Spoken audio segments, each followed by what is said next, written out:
antes de la existencia de las técnicas endoscópicas, que yo viví la época preendoscópica y postendoscópica, diagnóstica y terapéutica de las enfermedades de la laringe, ¿sí? Y realmente hasta que yo no vi, hace años, ¿va? Una laringe y enfermedades propias de la misma a través del endoscopio flexible, la verdad, eh, nunca tuve en mi mente claramente el 100% de la normalidad y de las patologías de la laringe, ¿verdad? Es un área muy intrincada, entender muy bien la anatomía, la fisiología de la deglución, de la respiración. En esta área no es fácil, ¿va?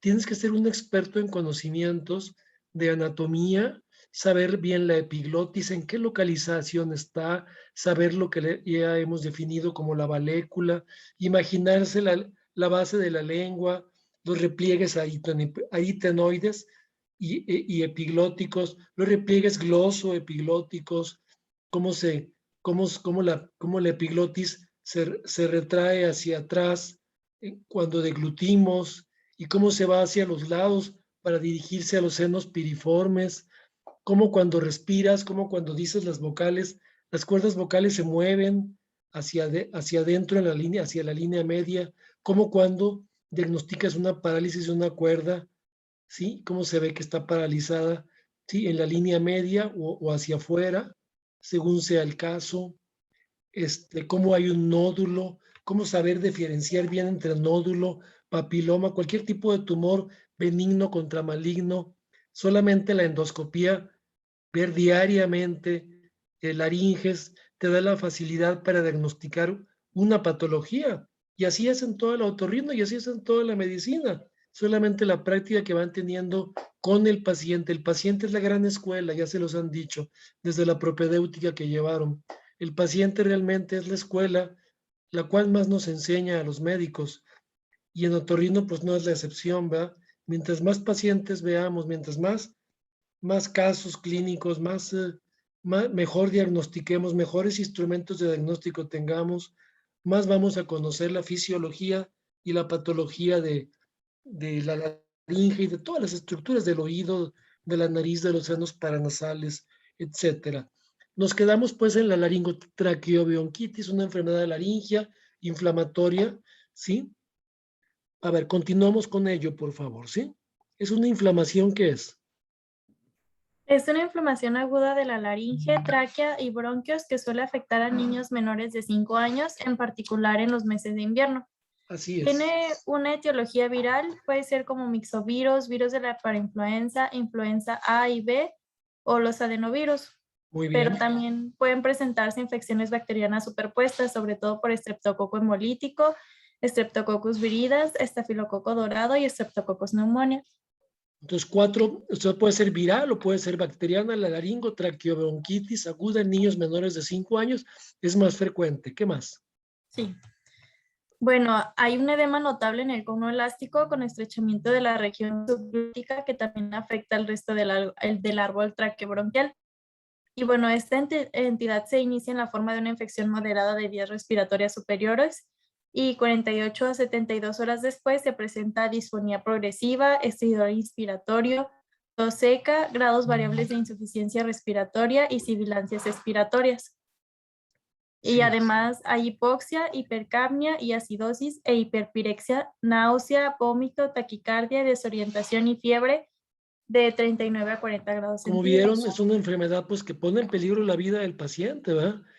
Sí, sobre todo por la obstrucción respiratoria, la laringotraqueobronquitis en los niños. Hay que tener mucho cuidado, ¿verdad? Sí, afecta laringe y afecta tráquea, como lo dice el dibujo ahí, toda esa área. Y se fija en el área dentro del dibujito, hay una área que está como estrechadita, ¿verdad? ¿Sí? Ese Sí. es el cono elástico. Es una parte de la laringe que es móvil. ¿Sí? Se llama cono elástico. Dice, hay edema notable del cono elástico. Elástico porque tiene elasticidad. ¿Sí? Lo que es móvil en la laringe, que es esa parte estrechita dentro del dibujo, ¿sí? Vía aérea estrechada. Ahí dice, miren cómo se estrecha. Esa área es el cono elástico fundamentalmente, que es el área más elástica de la laringe. Se inflama, está muy claro cómo se cierra, y pues si se cierra la vía aérea, el paciente corre peligro de una hipoxia severa, ¿sí? Siempre habrá que pensar en una traqueostomía en estos pacientes, pero lógicamente antes de eso, pues un buen tratamiento, tener en observación al paciente muy claramente. Un segundito, me están hablando de la universidad, un segundo. ¿Qué hubo, Roberto? Sí, estoy en clase, dime.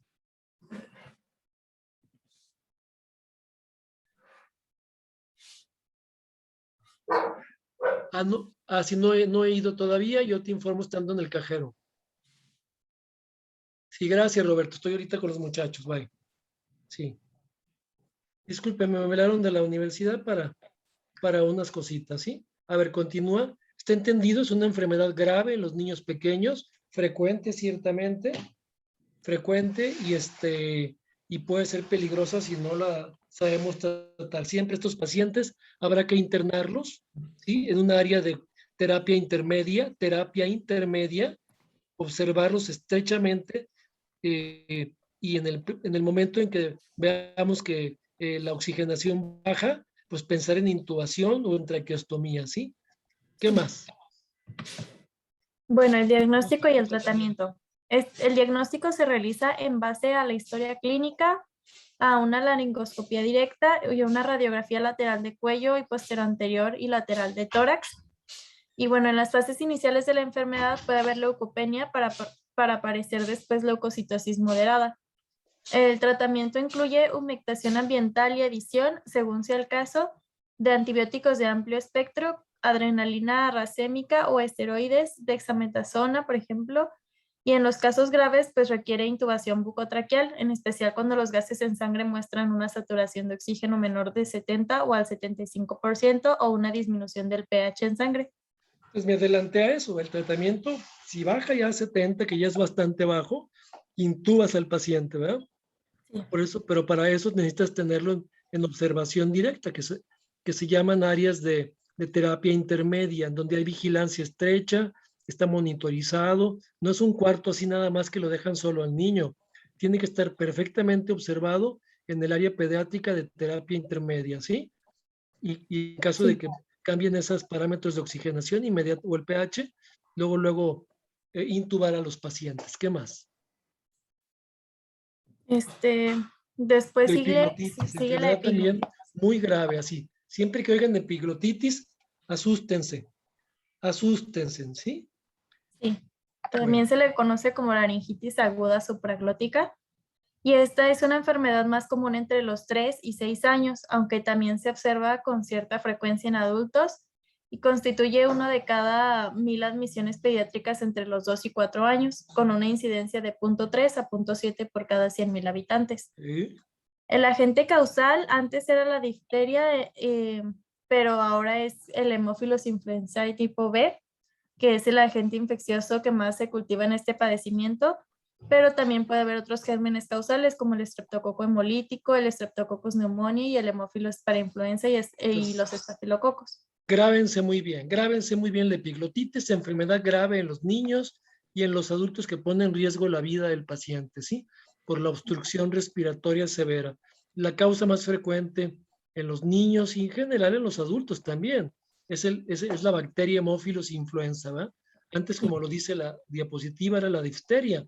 La difteria, yo nunca he visto un caso de difteria, está prácticamente erradicada, pero el diagnóstico es ver al paciente con mucho cuidado. La epiglotitis, en la epiglotitis, digo, no sé si, a ver qué dice el libro en la siguiente diapositiva, pero incluso hay que tener mucho cuidado en la exploración. Son pacientes a los que no se les debe de estimular mucho en la boca o con el abatelenguas, porque podemos causar espasmos y más obstrucción.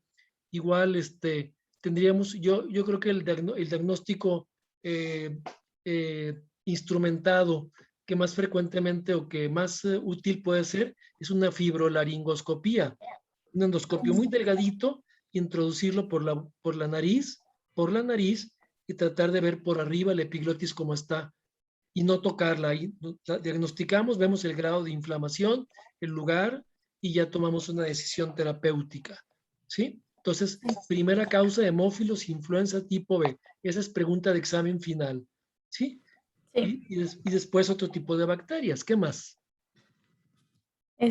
Bueno, el desarrollo de la vacuna conjugada contra hemófilos influenza y tipo B ha reducido en forma Exacto. sustancial los cuadros clínicos de Se ha epiglotitis disminuido. No semiana. es común, pero ya me ha tocado ver casos y muy graves en niños y en adultos.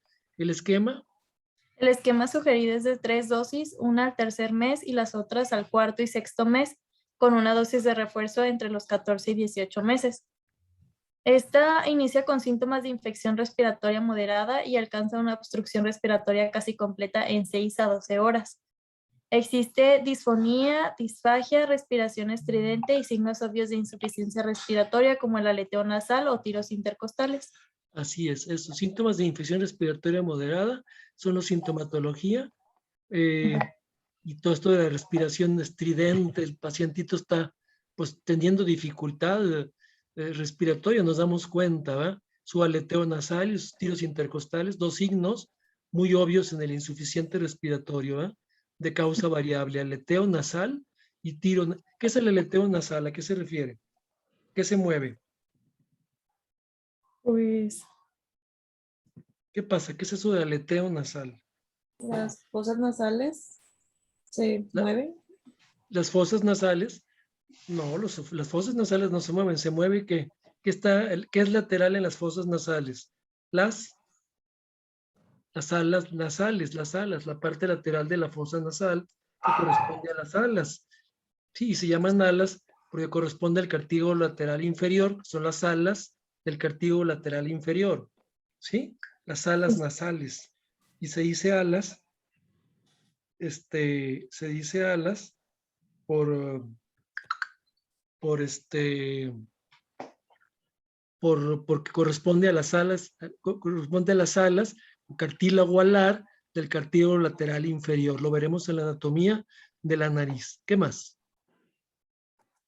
Bueno, el diagnóstico se hace una exploración en busca de, bueno, para una muestra en bucofaringe hiperémica con abundantes secreciones y si es posible practicar una laringoscopía indirecta, se identifica la epiglotis edematosa de color rojo cereza y se debe tener especial cuidado durante esta exploración ya que puede precipitarse un cuadro de obstrucción aguda. Y la radiografía lateral del cuello suele revelar la presencia de edema supraglótico con estrechamiento para el paso de aire, así como aquí, que se nota el edema de epiglotis que provoca una disminución notoria de la luz laringia y además existen zonas hemorrágicas en la punta de esta estructura. Y el tratamiento, bueno, aquí debemos tratar al paciente en una unidad de cuidados intensivos. Debemos realizar una laringoscopia directa bajo anestesia general e intubación bucotraqueal. Administraremos antibióticos, puesto que existen cepas de hemófilos influenzae resistentes a la ampicilina. Se recomienda iniciar con una combinación de ampicilina y cloranfenicol, o bien administrar cefalosporinas de segunda o tercera generación. Alrededor de 24 horas después de la intubación se observa la epiglotis bajo sedación. Si desapareció el edema, está indicada la extubación con administración de 4 a 8 miligramos intravenosos de dexametasona. Y otros indicadores clínicos favorables para la extubación son los siguientes: la ausencia de fiebre, el pulso normal e inicio de movimientos moderados por el paciente. Y pues debemos Sí, establecer un ambiente húmedo. Aunque era muy frecuente practicar una traqueotomía, estudios han mostrado que se acompaña de mayor morbilidad que la intubación así endotraqueal. es, así es. Sí. Sí. ¿Qué más? Ahora sigue la difteria. Entonces vuelvo a lo mismo. Epiglotitis, gravedad, ¿verdad? Terapia intensiva, intubación, traqueostomía en lo último, tratamiento médico, ¿sí? Es una enfermedad muy grave. Vamos a conocer la difteria, a ver qué es y quién la causa. Es Esta una es una enfermedad enfermedad. infecciosa rara, sí, rara. ¿Sí? ¿Qué más? Hoy en día, gracias a las inmunizaciones activas durante la infancia, el agente etiológico es el Corynebacterium diphtheria, un microorganismo gram positivo con 3 diferentes tipos: gravis, intermedios y mitis. La infección es superficial y afecta a las mucosas de nariz, faringe y laringe, y estas pueden ocasionar necrosis epitelial con formación de una pseudomembrana. Y además la bacteria elabora una exotoxina que ataca de manera específica el miocardio y los nervios periféricos. Su periodo de incubación es de 1 a 7 días y el inicio es insidioso. Inicia con dolor faríngeo, mal estado general y fiebre no mayor de 38 grados. La afectación laringea produce disfonía seguida de tos, estridor y signos progresivos de insuficiencia respiratoria. Y bueno, el desprendimiento de la pseudomembrana causa hemorragia del lecho. Y también es frecuente que haya linfadenitis cervical. El diagnóstico se sospecha al encontrar una faringitis o laringitis membranosa y el microorganismo se cultiva en un medio de Loeffler. Y el tratamiento, bueno, pues la profilaxis es mediante inmunizaciones activas durante la infancia y pruebas clínicas indicativas de esta enfermedad se recomienda administrar antitoxina diftérica. La mitad intramuscular y el resto intravenoso. Con el objetivo de eliminar el estado de portador, se utiliza penicilina por vía oral durante 10 días y si hay obstrucción respiratoria grave, se practica una traqueotomía con laringoscopía y broncoscopía a fin de inspeccionar la luz laringea y traqueobronquial. Así es, así es. Muy bien. Luego tenemos... Herpes laringio, el herpes, que es una enfermedad relativamente común, las úlceras herpéticas en la faringe. ¿Qué más? Bueno, la mayoría de las personas adultas tienen anticuerpos circulantes contra este virus y los niños de 6 meses a 3 años son la población que presenta manifestaciones clínicas de infección por este virus. Por otro grupo de alto riesgo lo constituyen las personas inmunosuprimidas por padecimientos neoplásicos o endocrinos, quimioterapia o radioterapia o desnutrición. Y las lesiones se inician como vesículas puntiformes rodeadas por una areola rojiza y las vesículas se rompen y dejan pequeñas úlceras cubiertas de exudado blanquecino. Las lesiones no suelen encontrarse solo en la laringe, sino también en boca y faringe, y también se han descrito lesiones del nervio glosofaringeo y la rama interna del nervio laringeo superior. Los síntomas y el diagnóstico. Bueno, los síntomas de la lesión laringea es disfonía, tos y estridor, aunque también es común observar hipertrofia de ganglios cervicales de cuello. Así es. Y el diagnóstico se determina por la sospecha clínica y la presencia de cuerpos de inclusión intranuclear en biopsias de las lesiones. Y un aumento de título de anticuerpos sugiere infección por este virus. Ok, básicamente es la clínica, las placas esas blanquecinas, la sintomatología y los síntomas que mencionaste de disfonía, tos, estridor, es lo que nos da la sospecha, ¿no? Enfermedad grave, igual tratamiento a base de ¿qué dijiste? ¿Cómo se trata? ¿Qué antibiótico? El tratamiento es el aciclovir. ¿El aciclovir? Ajá. A ver, regresa al tratamiento. Aquí está. Al tratamiento, sí, a ver, léelo. Se basa en mejorar el estado general del paciente y evitar infecciones secundarias o agregadas. Se ha advertido que en casos graves el aciclovir, el famciclovir o valaciclovir reducen el tiempo de duración de las lesiones y mejoran el cuadro clínico. Actualmente el medicamento que más estoy utilizando es el valaciclovir, el tercero. Okay. Es el que más se está usando, el aciclovir es de primera generación, pudiéramos decir. Ya el valaciclovir es más potente, ¿verdad? Es el que más se está utilizando, valaciclovir. Y luego, esta infección. Esta infección es de manera característica una enfermedad que remite de manera espontánea con duración aproximada de los síntomas de 1 a 2 semanas. Pero no hay que dejar solo al paciente, es muy dolorosa, hay que dar analgésicos, desinflamatorios, aseo bucofaringeo, ¿sí? Y el valaciclovir, ¿sí? ¿Qué más? La dosis de 500 miligramos cada 8 o 12 horas según el caso. O 250 a los niños, ¿verdad? Y luego el citomegalovirus laringio, ¿qué es? Esta es una infección rara que puede vincularse con el desarrollo de pseudotumores como masas pedunculadas subglóticas capaces de obstruir la vía aérea. Sí. Y otras áreas afectadas pueden ser el cerebro, la glándula submandibular, la hipofaringe y la tráquea. Muy bien, no es común la enfermedad, pero tenerlo presente. Una pericondritis, ¿qué es la pericondritis? La etiología habitual de la pericondritis es el traumatismo mecánico o iatrogénico como accidentes automovilísticos, traqueotomías altas, seguido por padecimientos neoplásicos y cuerpos extraños. Entonces, es una inflamación del pericondrio, de los cartílagos laringeos, generalmente por traumatismos quirúrgicos o directamente externos, ¿verdad? Sí. Accidentes automovilísticos, un golpe con ya sea del copiloto o del piloto, con el volante o con la parte anterior que te pegas en el cuello y te da una pericondritis. Antes de los antibióticos, ¿qué era? La causa más común era infecciosa y la anomalía se manifestaba en la forma de una complicación de fiebre tifoidea, sarampión, erisipela, fiebre escarlatina, gonorrea, sífilis, tuberculosis, antrax y hongos. Sí, La infección piógena del pericondrio de los cartílagos hialinos produce una acumulación subpericóndrica de material purulento. La tremenda, elevación, sí. la Sí, elevación progresiva del pericondrio reduce el riesgo de cartílago y produce isquemia y necrosis. y necrosis. Muy peligrosa la pericondritis, pues, traumática y la pericondritis infecciosa, ¿sí? Infección por varias bacterias, ahí lo estamos viendo, ¿sí? La fiebre escarlatina, la gonorrea, bla, bla. Pericondritis laringea, ¿qué más? La infección piógena, ¿sí? Del pericondrio de los cartílagos hialinos produce una acumulación subpericóndrica de material purulento y la elevación Sí, progresiva del pericondrio isquemia, reduce el riesgo sí. del cartílago. Ya Bueno, lo, eso es sí, ya lo lo que les he habíamos dicho. mencionado. El cartílago que se afecta ¿cuáles son? Es el tiroides, seguido del cricoides y el aritenoides. Muy Y bien, rara vez se afectan los cartílagos elásticos porque tienen un pericondrio muy adherido. muy adheridos, sí, exactamente. La Ya, epiglotis, ahí no está la epiglotis ahí, ¿verdad?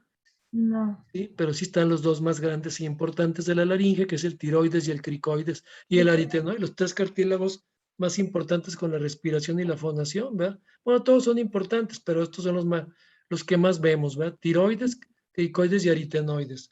Las manifestaciones clínicas que simulan, Incluyen dolor continuo que se agrava al deglutir y hablar, y también son habituales la disfonía con grados variables de estridor inspiratorio y disnea. afectan voz y respiración, ¿verdad? Son cartílagos que tienen que ver mucho con voz y respiración. El diagnóstico se hace con laringoscopía indirecta. ¿Qué dice? Y esta revela una mucosa laringea edematosa e hiperémica con reducción de la luz laringea. Además, hay menor movilidad del aritenoides y las cuerdas Sí, vocales por el edema alrededor de la articulación cricoaritenoidea. sí. Las complicaciones mayores de la pericondritis incluyen neumonía por aspiración, mediastinitis, fijación de las cuerdas vocales y estenosis laringeas. Y esta última es por destrucción del cartílago. Entonces, pericondritis, enfermedad potencialmente grave que puede colapsar, afectar en la fonación y en la respiración, tenerlo en cuenta. ¿Eh? La pericondritis laringea, grave, ¿sí? Sí. Por necrosis del cartílago y colapso de la luz laringea. ¿Qué más?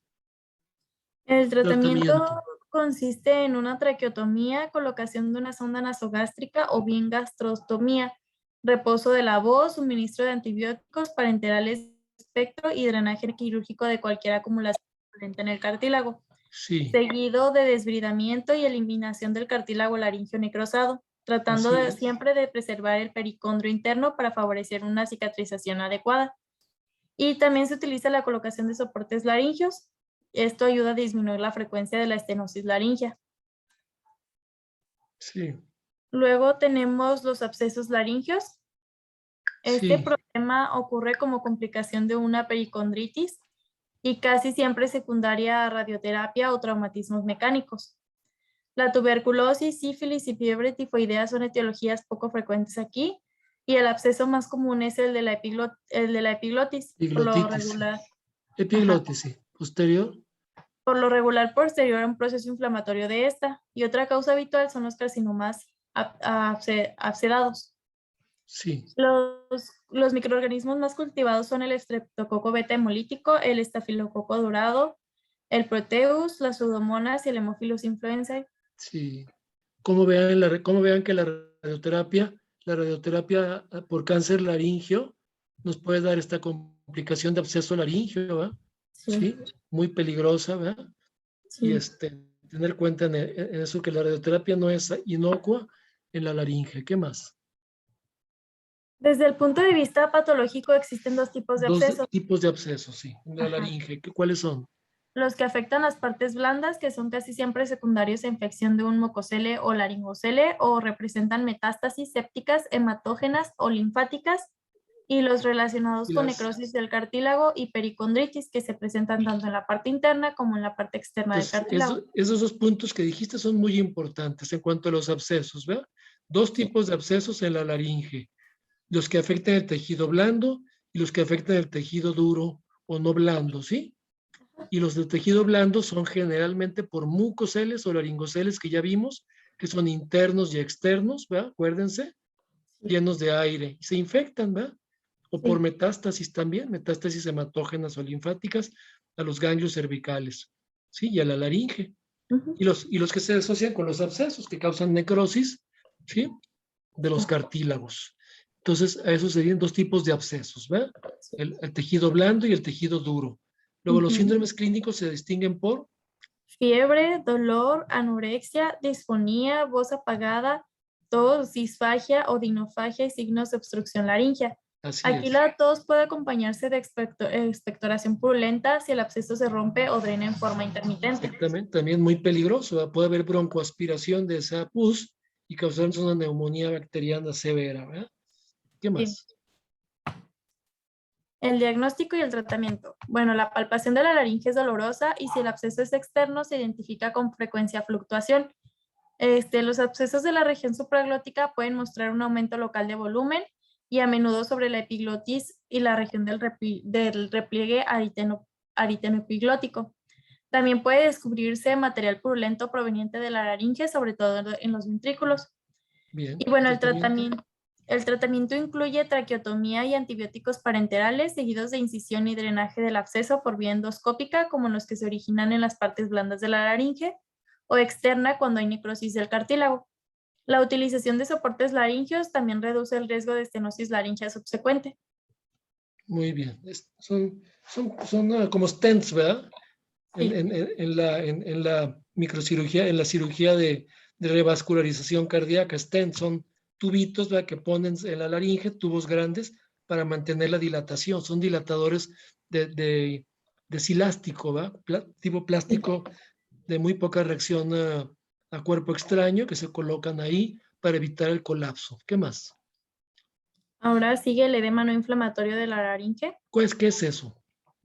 Bueno, aquí las causas que más a menudo se relacionan con esta entidad son la obstrucción o elevación de la presión venosa, como el síndrome de vena cava superior, disección radical del cuello, insuficiencia cardíaca o quimioterapia. Sí. También puede ser por una obstrucción linfática como infiltración neoplásica, disección radical del cuello, radioterapia y quimioterapia. Por Ujú. una alteración de la permeabilidad capilar como edema alérgico o glomerulonefritis aguda, o una disminución de la presión oncótica del plasma, nutricional, cirrosis hepática o síndrome nefrótico. Sí, es un edema que no es inflamación, pero que ahí está puesto, ahí se ve, ¿verdad? Que está cómo están edematizadas las cuerdas vocales en el dibujo, Sí. aspecto edematoso crónico de las cuerdas vocales. Esas no son las cuerdas vocales normales. El borde libre de la cuerda vocal normal es lisito, recto, finito. De aquí cómo se ve el grosor en este tipo de inflamación, ¿sí? En este tipo no es inflamación, es un edema no inflamatorio con todas esas enfermedades que mencionaste. Ténganlas en cuenta, es muy interesante eso, ¿eh? ¿Cómo puede haber edema no inflamatorios? Edema es nada más como colección de líquido, ¿verdad? El Ajá. edema es una colección de líquido en los tejidos blandos de las cuerdas vocales, de la laringe. Edema, ¿sí? ¿Qué más?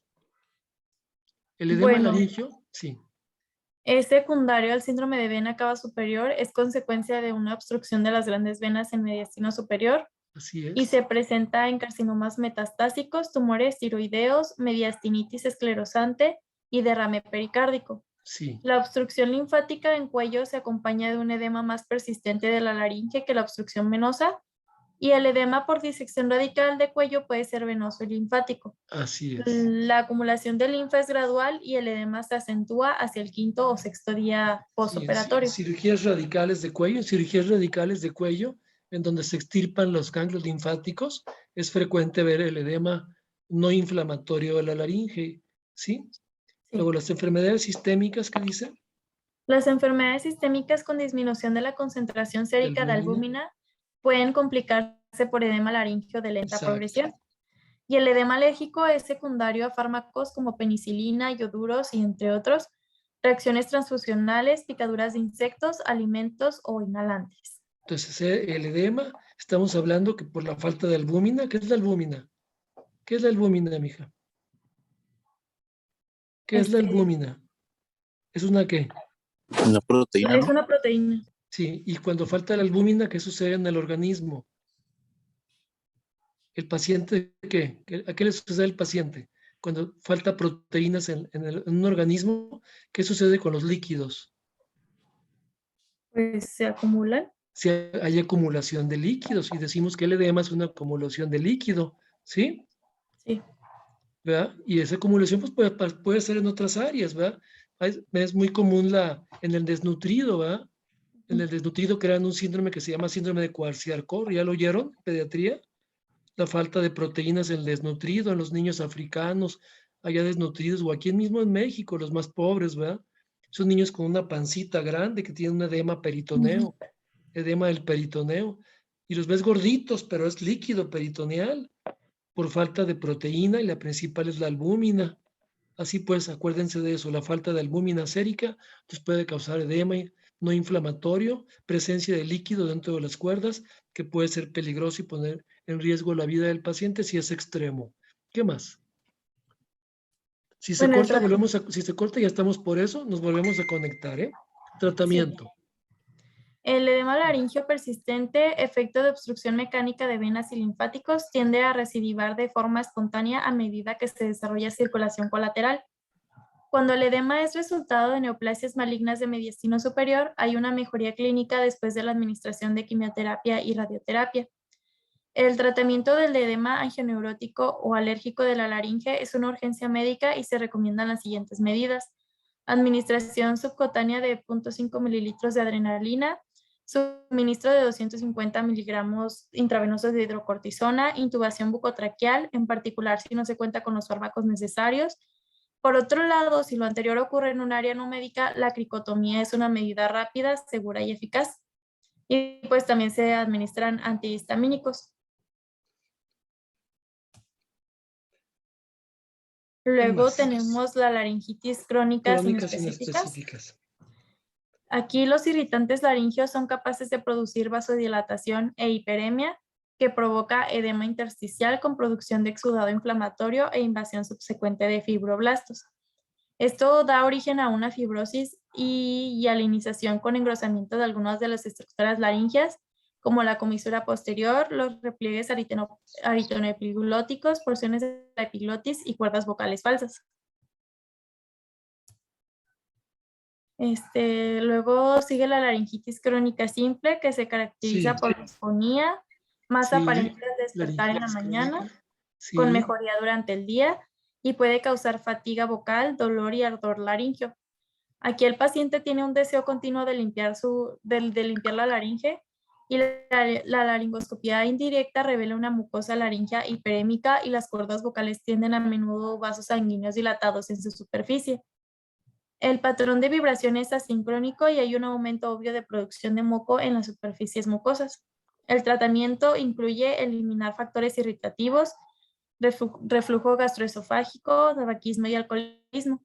Además, también tenemos que descartar un proceso infeccioso relacionado, sea de los senos paranasales o de la región broncopulmonar. Y el ambiente húmedo es útil tanto como la administración de inhibidores de H2 como la cimetidina y la ranitidina durante 4 a 6 semanas y fármacos expectorantes. Sí, muy bien. Luego sigue la laringitis seca o laringitis atrófica crónica. Esta se presenta en individuos que han recibido radioterapia local, laringitis crónica simple o un síndrome de Sjögren, o durante el embarazo. Existe una disminución notoria de la vascularidad de la mucosa laringea debido a la proliferación de la íntima y fibrosis de las paredes de los pequeños vasos sanguíneos. No hay estructuras glandulares y el epitelio de la mucosa